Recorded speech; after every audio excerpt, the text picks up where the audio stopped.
Extreme Anime Radio.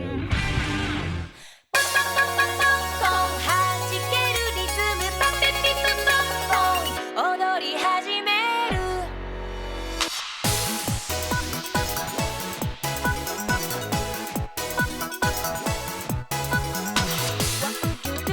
ワウトゥルトゥナイト最近いかがお過ごしですか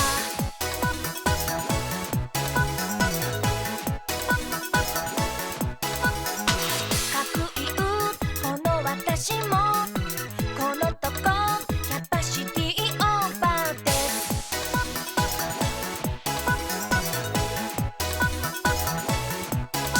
こんな夜は飛びま集まれた目にためた悩みストレスフライパンに放り込んでせーので点火ポンポンポンポンポンポン弾けるリズムポンピピプポンポン踊り始めるポンポンポンポンポンポンもう止まらないポンピピプポンポン召し上がりましょう From a part of the world that is wet, it's the Extreme Anime Radio podcast for April 3rd, 2024. And yes, it's howling outside, at least in my area. JR here, joining you in the first podcast of April, along with my co-host, Mr. Neff Canuck. How are things in your neck of the woods, sir? Wet, wild, and soon to be white, if the weather report is to be believed. Oh, no. In April? Yep. April Fools came a little late this year. Ugh. Hey, don't make any jokes about April Fools, huh? Well, we could do that, but I'll be nice for tonight. Oh, thank you. Yes, April Fool's, it was a foolish birthday of somebody, and it was mine. We have some fun times the last couple of streams, and again, I want to take this opportunity here on the podcast now to thank everybody for the birthday wishes. Much obliged. We had fun with Mario Kart, a little Jackbox earlier in the week, and of course, we continued Apollo Justice. The cogwheels are turning and turning and turning even more the more we play the game. Yeah, it's like things are slowly starting to come together, and I'm going, this is a weird way for everything to suddenly, mesh together. And it's like, okay, but then I remember it's Ace Attorney. The logic and, reason and pathways don't apply much. So we will be having that available for you to watch on the Twitch replay for a couple of weeks as per usual. But we won't be continuing Apollo Justice for a couple of weeks because of some vacations that are coming up. So later in the month, we will go back to Apollo Justice. Next week, we will figure out what we're going to do as far as streams are concerned. But yes, we haven't done a podcast here in a few weeks, so we're back here with this. And we remind everybody before we get into the conversations, as per usual, if you're watching us, you'd like to take us on the road, go to anchor.fm/anime radio, powered by Spotify. And if you're listening to us and you'd like to see what's going on, which is going to become very apparent here in just a moment, go to Twitch at twitch.tv/Extreme Anime Radio. You can also look us up on YouTube at least 24 hours after the Twitch stream. Just look for the Extreme Anime Radio podcast. So now, Neff, I've configured the screen here, so we're going to change the view here a little bit, and we're going to show off your latest acquisition after a few weeks. How does it feel? Now this makes 6 days with this car because there was a bit of a delay because I needed modifications done for I can drive it safely. I will tell you this. It is very interesting because you get two different reactions from people. Never mind when driving, but with people. People look at it and go, it's not a Mustang. Go away. Then you get the other people who go, is that a Mustang? Let's see what it does. And I'm going, If I was 20 years younger, I might say, okay, let's, go at a stoplight and go for it. And yeah, but now it's like, no, I enjoy, my license a little too much. But So I will say this, it Hmm. does scoot from a stoplight. You push it and she go. she go. She go. So that's the Ford Mustang Mach-E, and you given it the nickname the Gray Ghost. With the Canadian spelling, of course. Oh yes, Grey. That's correct.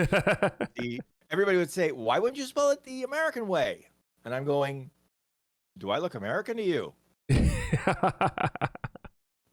Have you had anybody tell you, is that a Tesla? No, but for some reason, Tesla seemed to be strangely attracted to me all of a sudden. Oh? Because for whatever reason, I don't know what it is. Ever since I've gotten this car, Teslas have been approaching me and then backing off. And I'm going, it's a Mach-E. It's not a Space Invader. I don't see why you need to suddenly, get really close and then take off. There's a joke in that, He's saying Teslas were attracted to his electric vehicle. Ha ha ha ha ha. Oh, that was revolting. Revolting. Never mind. What the hell? I can do electric jokes all night, but let's not go there. No. Please. Oh, Bree calls it the electric vehicle gang. Oh boy, here we go. Now, one of the things this car does that's really both cute, funky, and just a little weird. The mirrors that you can see are actually, at this point in this picture, folded in. Oh, let's go. Let me put this up again here real quick. 1 second. Okay, you can't see. All right. There we go. There you are. Oh, they Now, fold we'll in. see- That's interesting Yes. from the other side, or it looks like. Yes. They're power fold-in mirrors. Okay. The trick is, when you approach the car with a valid key, or in my case, phone as a key, in your pocket, the mirrors will fold out, and then on the ground, it will project a Mustang, Yeah. a little, the horse actually. Yeah. And the funny part is, there's actually a company that's actually figured out a way to modify it so that when it projects on the ground, it looks like the horse is actually running. And there's part of me that goes, I don't care, it's $400. That would be cool to do. Oh, hi. That deserves another trip out in your direction just to see that in your garage. Really, it's just like, wait a minute. Prancing horse. Okay. My goodness. And it's weird because there are other things that they did with this car that I absolutely adore. And then there are other things where I'm going, huh? What you do that for? Mm-hmm. My favorite is Ford will sell you a liner set for the front passengers, the rear passengers, like the footwells, right? Right. And the cargo area. But what don't they sell you? Answer. The seat backs on the rear seats, they don't sell you any protective covers for that. So it means that as you shove stuff in or fold the seats down, the seat backs will get dirty. Now, the aftermarket has stepped in, and I spent $60. Actually, no, I'm closer to 70 on a set of these protectors for the back seats, so that if I fold them down for whatever reason and put stuff on them, no damage. Wow. Now, I bought the cheaper version. There were two. The more expensive version already has the cutout for the child safety seats. The cheaper version, which is the one I bought, you have to cut them out yourself, the holes for the safety seats. I see. Now I'm going, what are my chances that I'm ever going to need it? Nah, I'll just buy the cheaper section. Thank you very much. All right. You made it all work out, huh? Yeah. Now, putting it together was a little bit of a challenge only because what they did is they put Velcro all around the edge of this protector as you lay it down. Now, that sounds great, except you have to be very careful where you lay it down because there's also a cutout for the latch for the seat back when it's pushed back into position, right? So the first time I did it on the first seat, it was like not quite, and the seat wouldn't latch. I'm like, oh, that's why. Put it down and monkey around with a bit, eventually get it to work. Then the other one was just like, okay, just do this. and it'll work, but that was the bigger portion because I did the small portion. It's a split folding rear seat. Okay. And it's the 60/40 type, so it's Right. not the even Steven type. So yeah, that was So we could And then- fold down to put like drinks and stuff. yeah. Now I'll say this: the giant tablet that is the main screen with which you interact with this car. I mean, there is only literally one physical control on this screen. Uh-huh. They grafted on a knob for volume. Initially, it was only for volume. However, with a software update, they gave it extra functions depending on what other portions of the screen you press. I see. For example, if you press the fan control, the screen changes around the control knob to be not a volume knob, but a fan speed knob. Ah, You turn it left and right. okay. Similarly, if you want to do that with the heated seats, push the heated seats, turn them up and down, and instead of pushing the button, push the button. Now, what I did is I just lit it on automatic because I'm going, okay, I don't think Ford would make it so hot that suddenly there'd be barbecue in the car. Right. And there'd be the barbecue. And so far, no problems. Right. Now, one other thing I noticed, this was hilarious to me. I picked up the car, I go home, and suddenly I see something on the rear tires. And I'm like, hey, look, they put new rear tires on this car with only 4,000 kilometers on it. They left the actual stickers. These were actual sticker tires. The sticker's still on. I'm like, oh boy, somebody didn't do the final inspection before they handed me this car. They're like the stickers they leave on the NASCAR tires sometimes, right? Yeah, pretty much. That's why I said sticker tires. I'm going, oh boy. Wow. Now, but I'm surprised when you talk about the center console that there's still a knob. I mean, when I drove my Tesla, all you have is the touchscreen, and you still include a knob in your vehicle for certain functions. Well, actually, that's the big difference between the Tesla and the Ford Mach-E and others. Ford made sure there were still more physical controls than the Tesla. For example, there's an actual wiper stalk. For example, there's still a knob to change gears. You don't swipe up and down on a screen to change gears. Okay. Frightens me all to no end. And there's actually a lever for turn signals. And also the ability to, flash your brights and tell the moron who tries to cut you off that I appreciate you trying to take my nose off by about 3 inches there. But no, it's very fascinating to see, and I actually read up a little bit about it. It seems like, if Ford and all these other vehicles go their way, I mean, they're gonna. I mean, I guess you can make an argument now that as far as features go, Tesla might have still be winning in that department in a way, but as far as stuff such as build quality, I think the Fords and several other vehicle makers are hands down above and beyond what Tesla makes, I would think, right? Well, you and I both remember you rented a Tesla when you were up here, and I saw panel gaps on that thing, and I'm going, yeah. I mean, they aren't big enough to slide my hand into, but they're bigger than they should be on a modern car. I mean, the panels should be kind of close together. Like with this car, all the panels are where they should be, and they're within reasonably close tolerances. Yes. So you're in good shape in that regard. And now a few other questions I had for you were, how easy or hard is it to do like a software update to it? Well, they actually have it set to do over-the-air updates. Now, you see, I'm not 100% sure whether or not they have their own cell signal to do it, or they piggyback off Wi-Fi, whether you're at home or somewhere where there's an open Wi-Fi.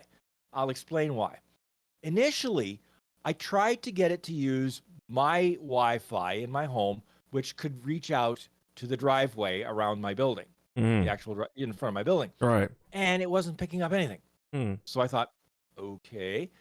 And then when I parked the car at work, because I'm back at work again, and the car's sitting there for about 7 hours, there's one person in the building, for whatever reason, they leave their Wi-Fi access point completely open. And so I latch onto that.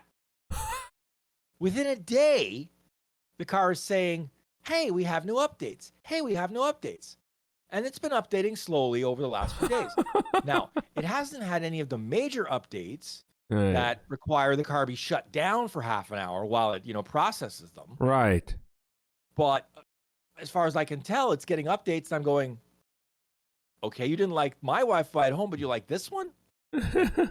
Okay. Very interesting. And now you mentioned to me before we went on the air about an interesting thing that you listened to in the car. Yes. For those of you that remember the animated series, Batman the Animated Series, that was in the early 90s. Da-da-da-da-da-da. That one. Exactly. There was an episode upon which the car's name is based, and it is Beware the Gray Ghost.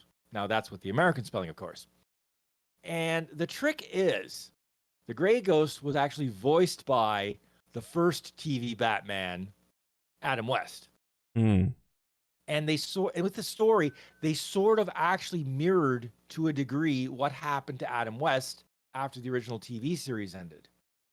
Ended up getting typecast, couldn't find any other work, and hit some pretty low points in his life.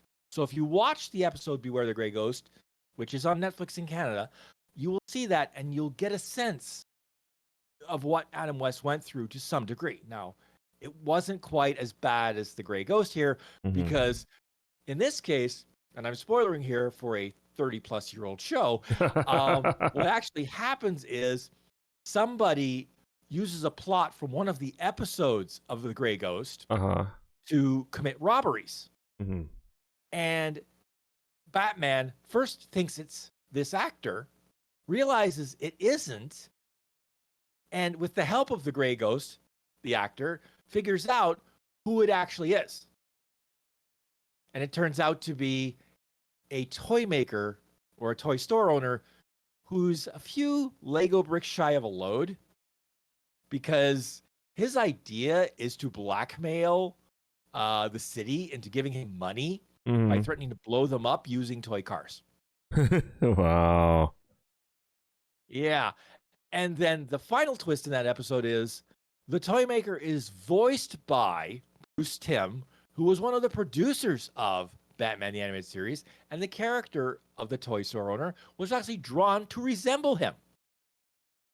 And I thought that was absolutely bananas. There's the are you talking about that? That reminds me of the original Batman TV series, where there was one set of episodes where they try to blow up the city with toy mice. Oh yeah, okay. Now I'm trying to remember who was. Maybe there's a correlation there.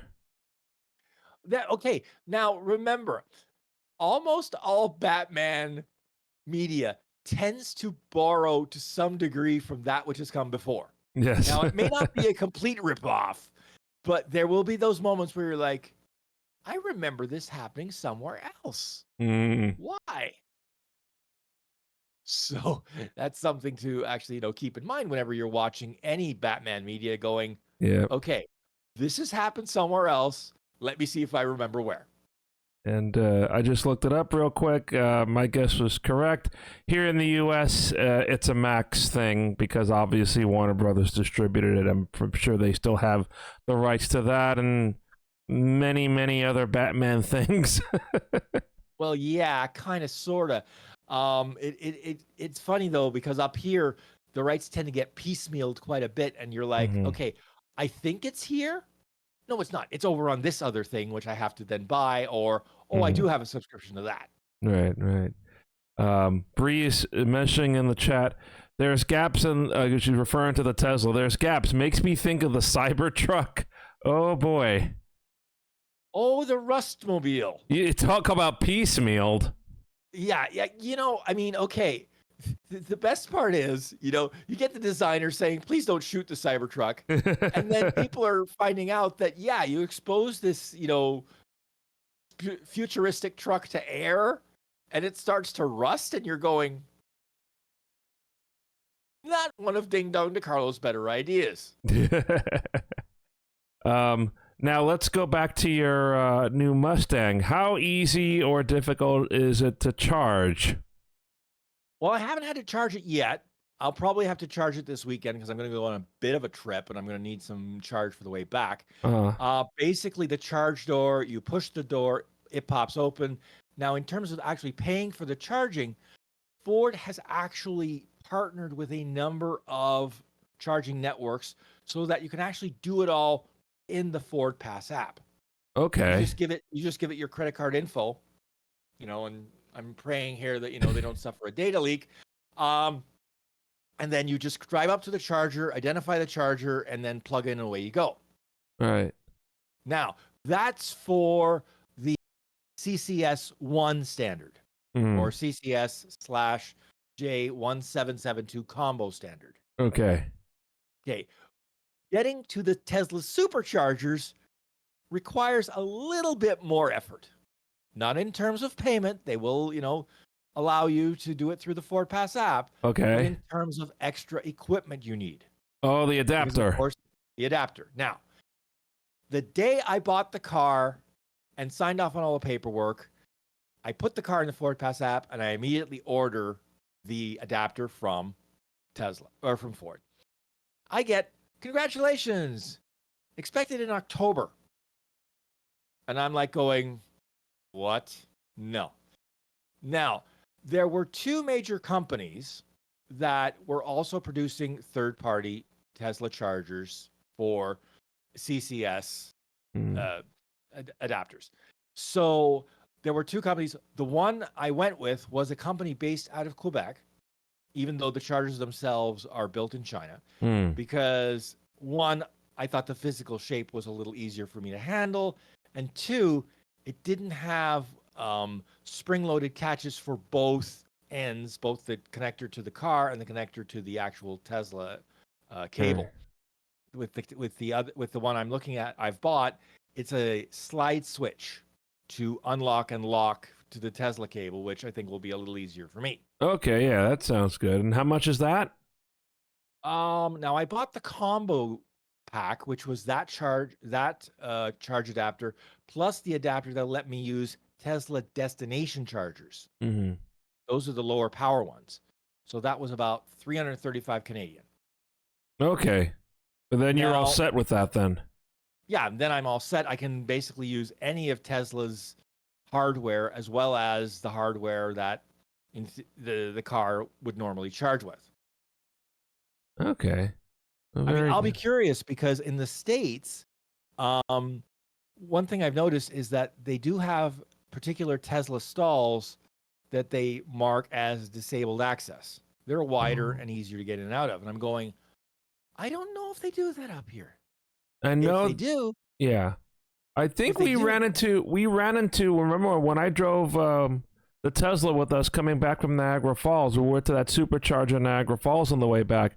I believe there was I don't think it was marked per se, but there was one you could kind of drive up to on the side instead of back in. So I guess if you have if you're driving, you have a disability or something, or you're towing something, right? Mm-hmm. Yeah, that might be what they do. Now, the nearest supercharger to me is about 5 kilometers away, which is about 3 miles, and it's actually a brand new one. Right, the one I was talking about before. Now that one is still, as I recall, only a version 3. They didn't do a version 4 version, which has the adapter already. I see. And a longer charge cable, because Tesla realized when they opened it up to other makers that not everybody puts the charge port where they do. Right. Right. Like if you watch any of the video loggers who have been testing these adapters with the Mach-E, what they've had to do is literally drive up to and almost hit the curb for the cable and the adapter to reach the charge port comfortably. And I look at that and I go, oh, that would make me nervous. I hope I don't have to do that. That would make me very nervous. I've actually had to do that once in one of my rentals, because I had to back up a little bit more because the cable was a little it just didn't reach. And that was a Tesla. So it's interesting that a Tesla charger would not have a cable long enough for a Tesla. No, Or no, to because, reach in general, yeah. yeah, because again, with the other manufacturers, because other manufacturers are putting them all over the place, right? Like Ford puts it where they do on both the Mach-E and the Lightning, which is the left front fender. The Hyundai, I think they put it, like, I know one of them puts it on the nose. It might be the Polestar that puts it on the nose of the car. And so, again, there are all these different variations and permutations. Now, Tesla is saying that, hey, everybody, you should adapt the right rear of the car, which I suppose is not a bad idea. But I have a feeling that not everybody's going to say, okay, we're going to do that, or they're going to do some on the right and some on the left, like they do with gas cars.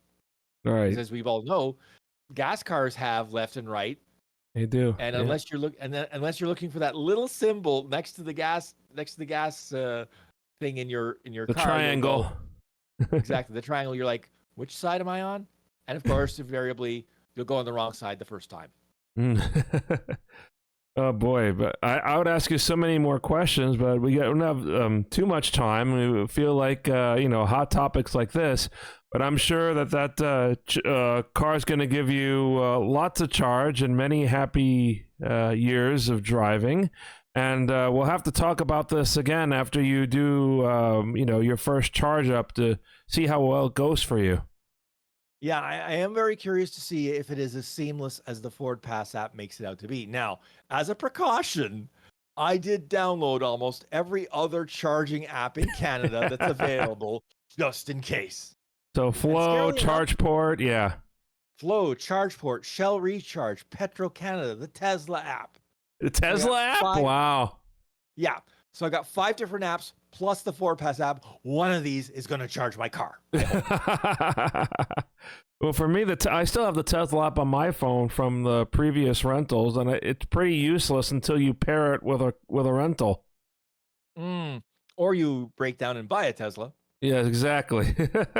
That the Teslas have gone up in price, I understand, as of this month, and now you see, on X especially, for obvious reasons, all sorts of ads pop up for Teslas now. Well, that's the funny thing.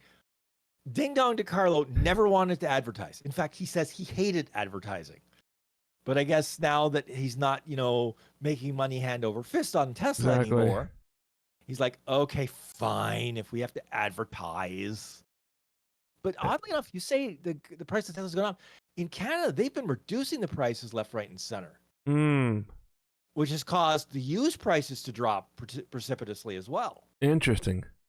And it's like, if you really want to push the electric cars, that's how you get it. In other words, by dropping the price, that's how you get mass adoption. Call that says Neff is really charged up talking about his new car. Oh, I don't know if you were around, called it 30 minutes ago when we started the show and had all these puns about electric vehicles. Yeah. And that's the shocking truth. I discussed it with you. I talk about ohms all the time on my job. Indeed. Yes, well. Yes, no worries, Colin. A few other topics I wanted to touch on tonight. Really quickly, we'll talk about the NHL and somebody getting suspended. Ryan Hartman for unsportsmanlike conduct. So he throws a hockey stick onto the ice after an empty goal. Oh, it was an empty goal OT win, which I think is pretty rare. Yeah, because what happened, the Minnesota coach tried his luck again. And this time it didn't work out. Because a few weeks ago, the Minnesota coach pulled his goalie in overtime to get an extra attacker, 4-on-3, and actually won the game that way. The risk factor is, and this rule I didn't even know existed. I had to find this out, later on, that if you pull the goalie and you get scored on in overtime because you pulled the goalie, you get 0 points. Really? Exactly. That's a big quirk. risk.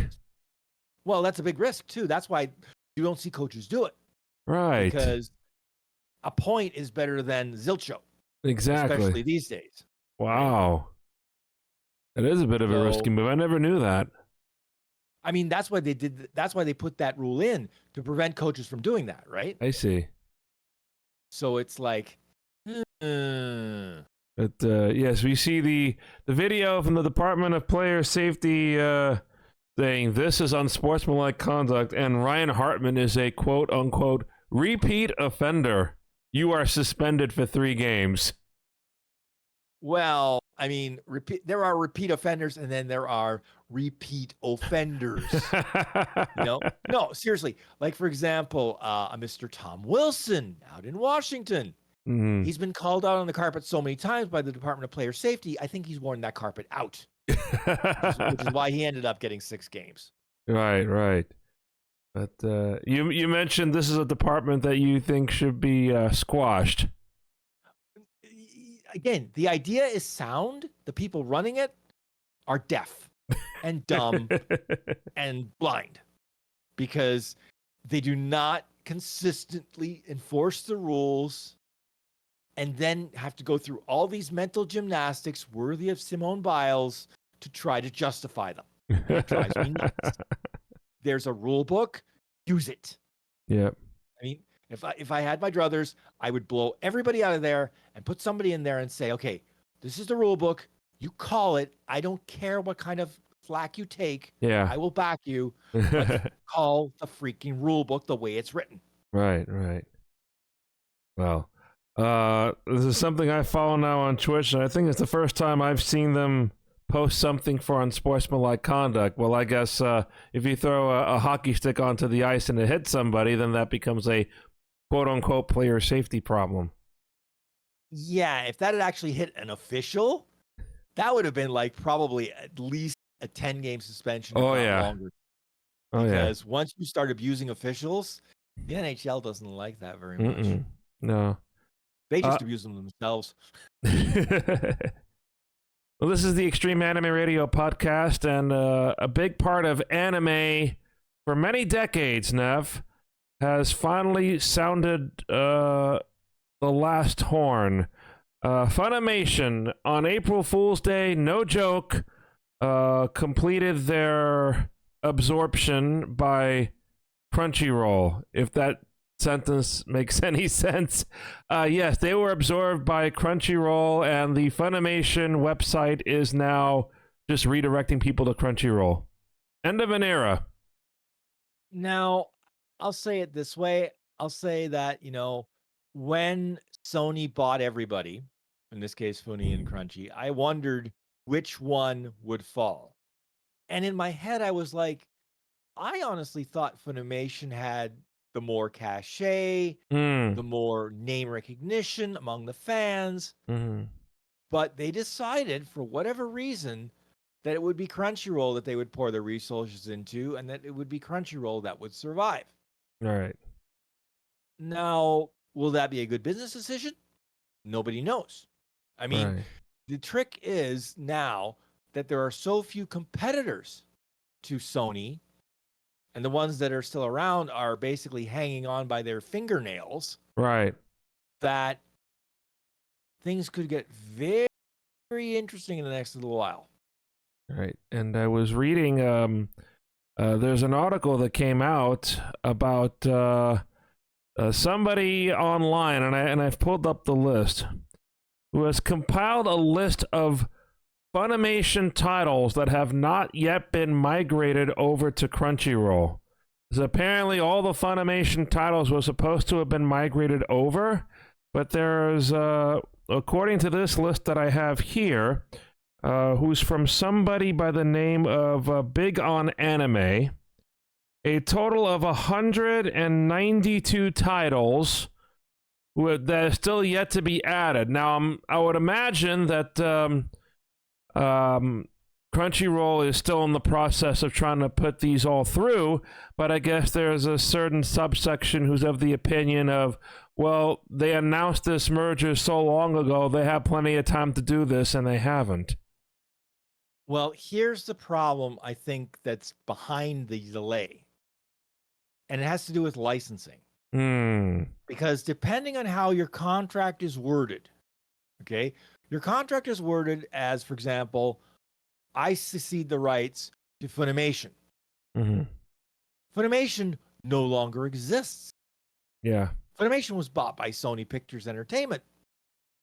And now Sony Pictures Entertainment is using Crunchyroll as its proxy. But if the contract doesn't say successor rights will go to company, whatever company buys or is absorbed by or whatever Funimation, then you're left in legal limbo. And the problem is a lot of these titles are of the older variety where A, I'm pretty sure they would have been licenses just to Funimation, and B, by now, there's as good a chance that the company that, you know, gave the rights to Funimation no longer exists. Right.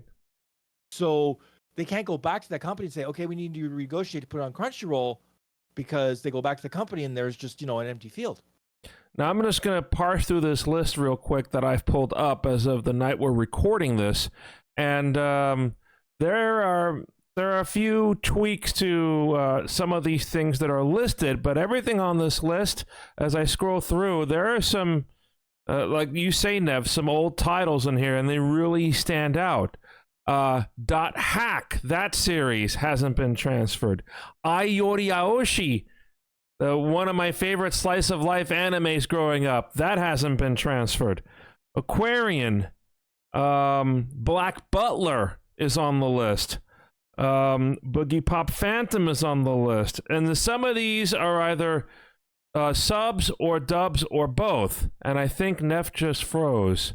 Did you freeze, Neff? He did freeze. This is like the second time that I've gone through a list here on the podcast in the last few weeks. And Neff is frozen on the air.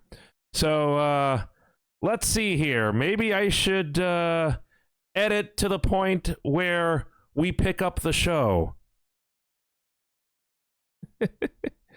Oh, no. I wonder if the internet died again. I'm going to message him.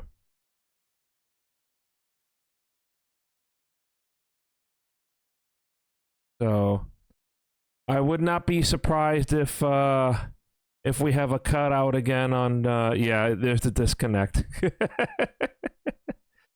Live broadcasting, folks. Actually, I thought there was a chance that I may not have made it on air tonight with all the bad weather going on outside. It got really, really bad a few hours ago. We had a lot of heavy rain, we had a lot of high winds, and a little bit of hail. I was up eating dinner, and we started hearing pellets outside, my folks and I, and we were staring outside. We don't get a lot of hail in this neck of the woods quite often. So, yeah, it was kind of a little breathtaking to see. And as I was heading back down to my apartment, I could still see the hail pellets on the ground. It was very, very weird. And I was reading, yeah, several hundred flights canceled here in the New York City area. Like about a fourth of all the cancellations across the country, because it's not just here in the New York City area, there's a lot of other places that are being affected. We're in a little bit of a hold here. Once we edit the podcast together later, this part is not going to be included. Is New York susceptible to tornadoes? It could be. Sometimes we get tornadoes out on Long Island. And some upstate. Rarely do we get some in the city, but they do happen from time to time. Obviously not, compared to where you are, Carl, I'm sure you get quite more. But, yeah, I just got a message from Neff that his Discord died, which I believe happened the previous time as well. So, no, we'll just hang tight over here, and, we will wait for him to come back online. And that is the beauty of live broadcasting. You know what though? Maybe if I put this up on YouTube, maybe I will. Maybe I could leave it in. But if I put this up on the audio realm, I'm think at the very least for audio purposes, I'm gonna cut this out. That would of course require me putting together like 2 separate files. But I think I'll be able to do it with no problem. And the entire computer needs a restart.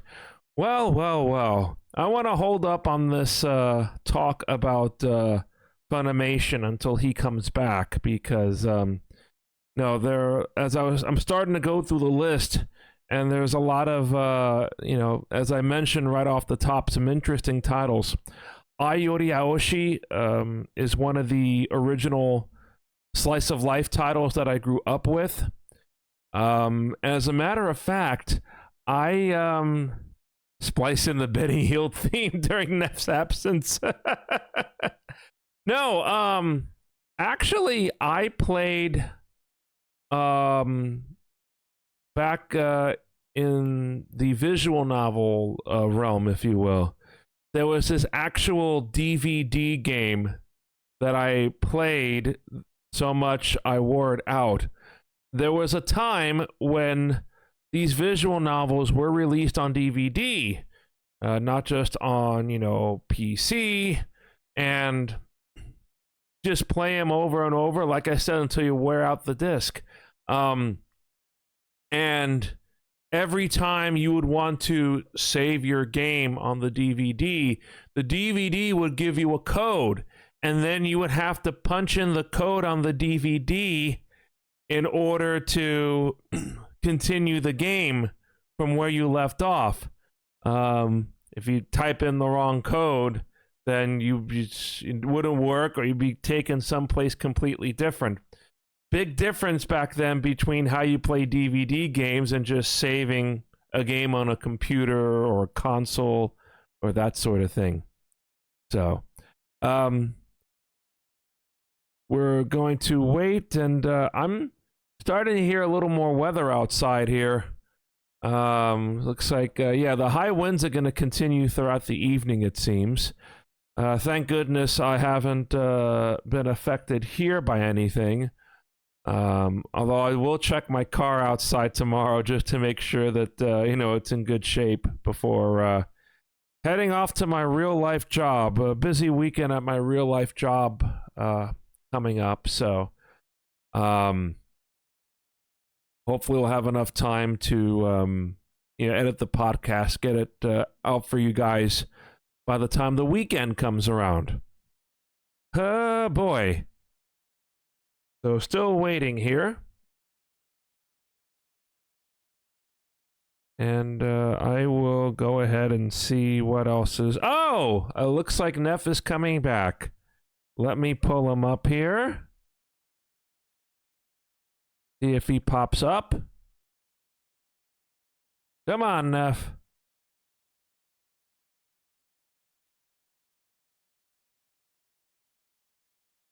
Oh no, those spinning boxes of doom. Like spinning boxes of doom. What does Neff say now? Oh no. I thought that was Neff messaging, but sometimes my watch gives me notifications. Hey JR, it's time for you to stand up for a minute. Kind of hard to do when I'm on the air. Are you with us, Neff? I don't hear Neff coming through. Blue screen of Death's Son is the spinny boxes. The spinny boxes of doom. He's trying again. Oh, we see a picture. But he's frozen. He's frozen again. Okay, can you hear me? There we go. There we go. Okay, that was weird because Discord decided to spontaneously combust. I tried to kill it in Task Manager, thought I had, tried to start it again, no. and apparently sent my entire system into a brain cramp requiring a complete restart. And then when I restarted, my antivirus is like, "Oh, I'm not going to let you turn on the camera." Oh no. I'm like, "What? You were just Kind of sometimes the problem having with the camera I have now, sometimes it's trying to come up and sometimes it doesn't want to. So yeah, I was none too pleased, let me tell you. yeah, And I'm going, that makes no logical sense. But then again, it's Windows. yeah. But actually, you gave me a good point to edit in when we do this podcast editing later. At least something went right tonight. Yeah.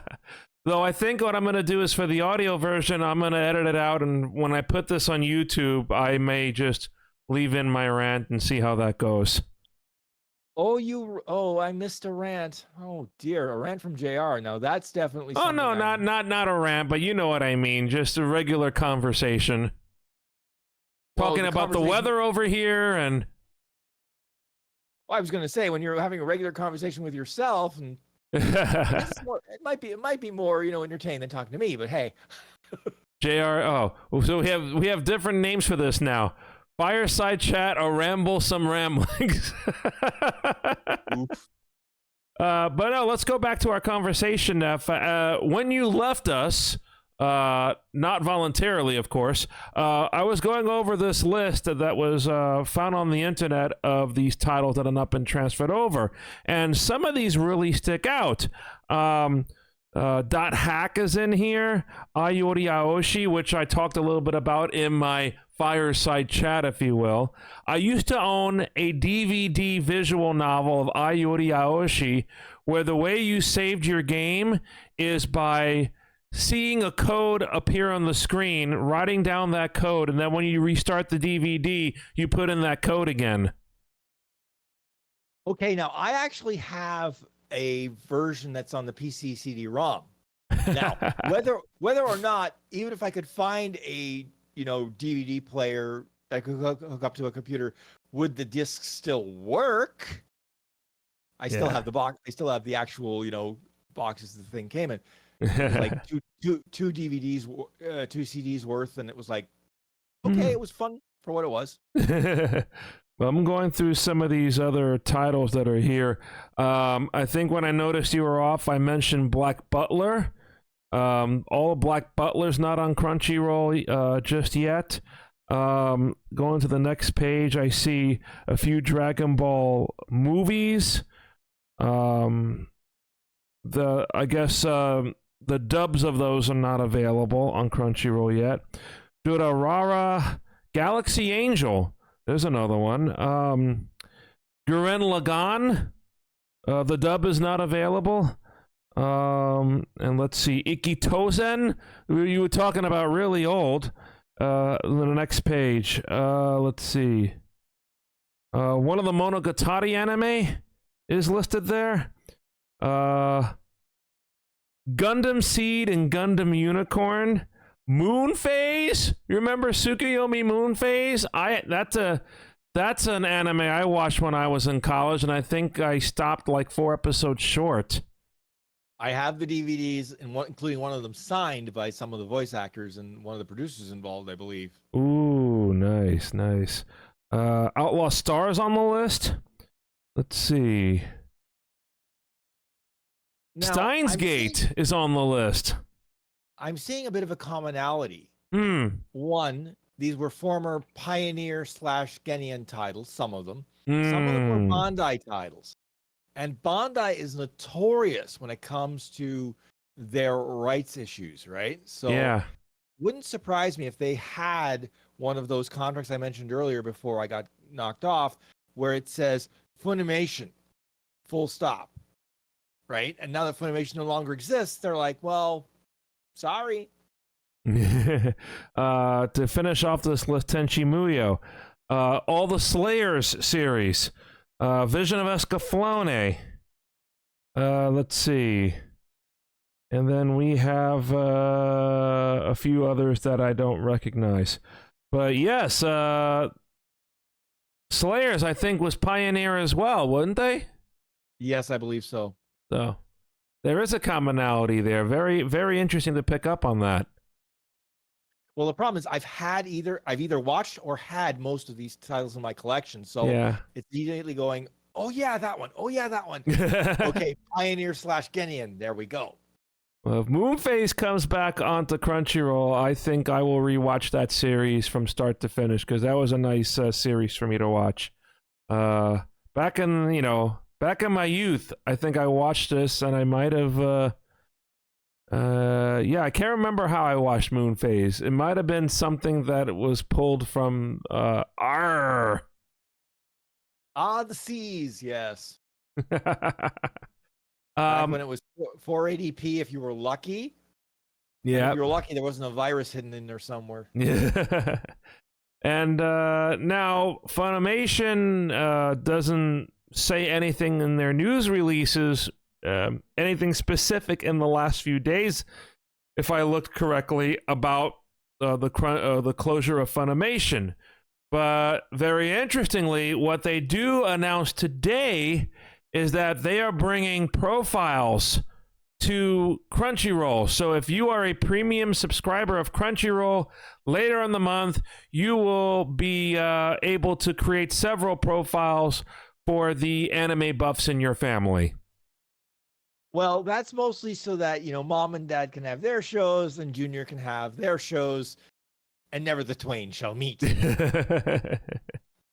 Then again, Junior's probably the one watching High School DxD, where mom and dad are watching something like Grave of the Fireflies. But yeah, no, that's I saw that interesting. So it's going to go in line with many other streaming apps these days, where you create several profiles. And then there's, the competition, who recently revamped their apps and website, blew away the profiles function that they had, and got absolutely lambasted for it, and is trying desperately to bring it back in. Meanwhile, they announced a price increase on top of that. High Dive? Yep. Ooh. Yeah, it's amazing. You literally carpet bomb your own app and destroy your website, and then you ask for a price increase. I'm going, then no. Mm-hmm. And I mean, it's like, okay, if the website revamp had been finished, because it's obvious they just rushed something out the door. Yeah. If it had been finished and they could say, look at our shiny new website, and by the way, we do need to pay for this, so we're going to, ding you a few bucks more a month or a few bucks more a year. Mm-hmm. If that had happened, I think people would have grumbled but understood.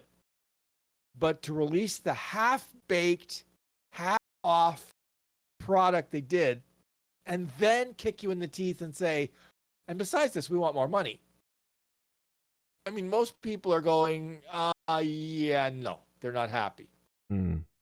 Especially given the dearth of new content from this anime season, and the fact that they're only, dubbing some older shows on top of that. People are going, how much longer is High Dive going to survive as a going concern? Since we are at the top of the hour, Neff, I'll ask you one more question about streaming in general. I don't know if we've addressed this yet, and I just wanted to get your 2 cents on it. I don't know how to process this, but some believe that the quote-unquote streaming bubble has popped with all these rate increases going on other stuff. What's your take on that? Unfortunately, I think the bubble will only pop when people actually stop buying, because rights for everything are going up. And so all these companies have to make money. I'll tell a quick little story that just came across my desk. Rogers, who has the NHL rights in Canada, including the streaming rights, is in serious talks with Amazon to, as of next year, for the remainder of their contract, siphon off the Monday night package to Amazon Canada. Okay? Now, does that mean we pay for another subscription? Quite likely. And people are already going, excuse you? You're the ones who, paid $5 billion over 12 years. Why should we have to suffer for your incompetence? Mm-hmm. And again, everything was signed before COVID, before, all Right. this other stuff happened. So I can't say, like, I knew it was an overpay. When you're talking $5 billion US over 12 years, Mm-hmm. I said that was insane. And I Yeah. said it would eventually bite, Rogers in the butt. Oh, it's been biting them all right. Mm-hmm. They have over the years laid off staff, cut back on programming, all to pay for this albatross of a deal.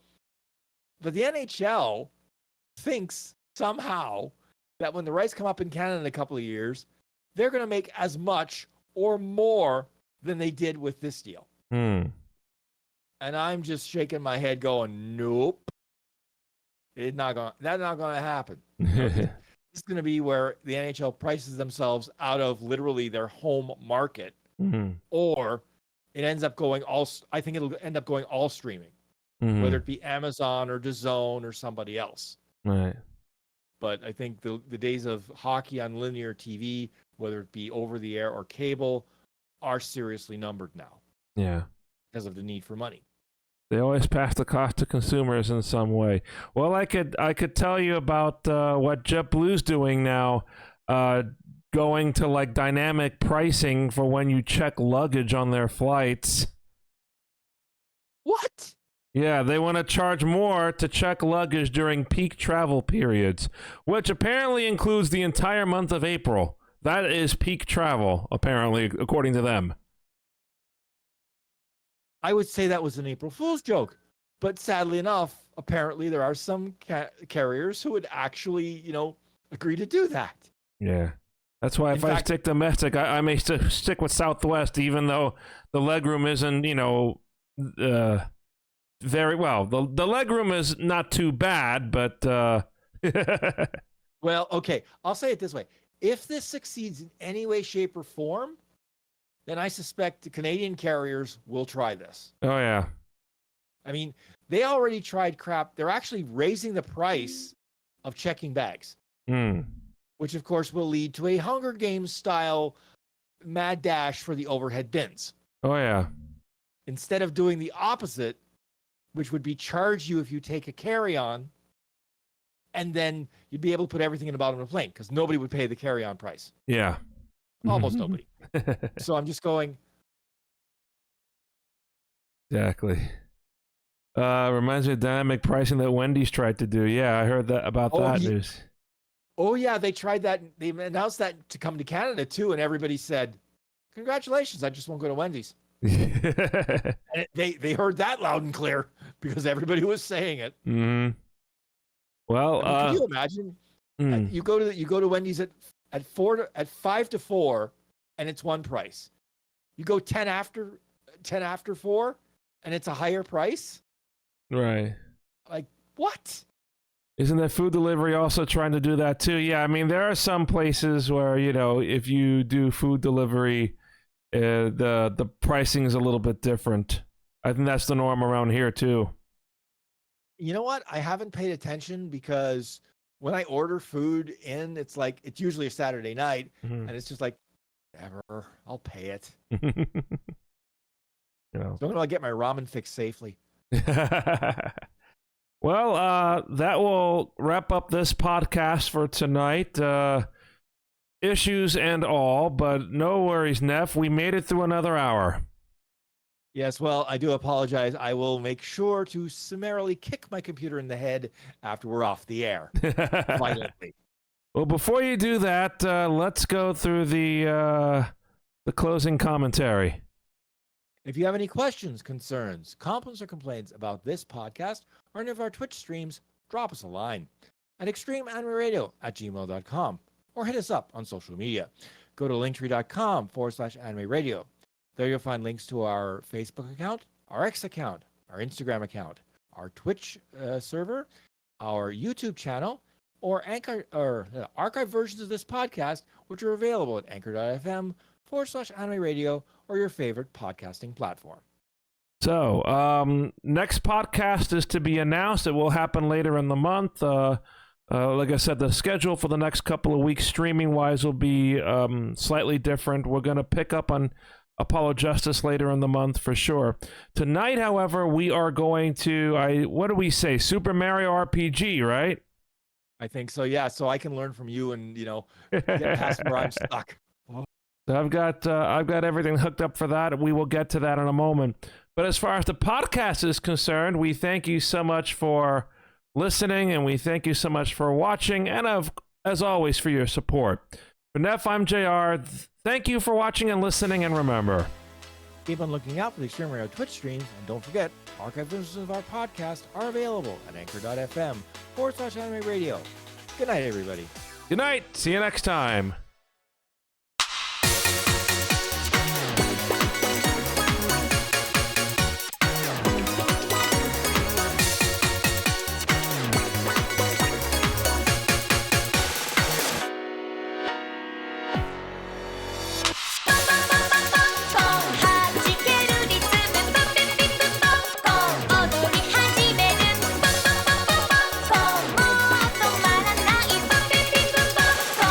召し上がりましょう